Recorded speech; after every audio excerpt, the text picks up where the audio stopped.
kubera iki ntawe usangira umubabaro na mugenzi we ariko bagasangira ibyishimo? ariko ujya umenya ngo amarira uri kurira aka kanya ntazakora ibara, abandi bagusekeraga mu marira yawe batangire nabo baririra mu byishimo byawe. abantu bazi bari gupfukama imbere zawe bitewe n'ibyo wagezeho. hari igihe mbona abakire birya cyane ku bakene, bakicara babona bafite imitungo za miliyari ku makonti, bakabona bafite za mamodoka, bakareba wa mukene uri hariya hasi bakamubona nk'aho ntacyo azavuga, bakabona ubuzima bw'aka kanya bw'uyu munsi barimo bakabuteganya n'ubw'ejo hazaza. kabiri kandi tubona bari bakize ibyabo biri kuyonga, bari bakennye ibyabo biri kuzamuka.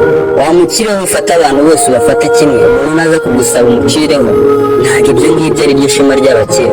wikiga kwikunda mu mutima wawe, wumve yuko nguranga ntacyo avuze kuri njyewe, kubera yuko ibyo ngibyo uri kwikundamo ejo n'ubwo nawe yazabyikundamo waserera. akanya ndibuya kuba winjije kugira ngo wowe nkwereke ibyo ushaka kubona cyangwa se ngushimishe. wishaka kureba abantu mu mutwe kubera yuko ntabwo uzi ikiri muri njyewe, ntuzi intego yanjye muri njye. sigasira ubwo bumuntu ufite aka kanya cyangwa usigasira amahirwe ufite, uyasharinge ku bandi kugira ngo nawe igihe bazaba bayafite utayafite nawe uzayakenereho bayaguheho.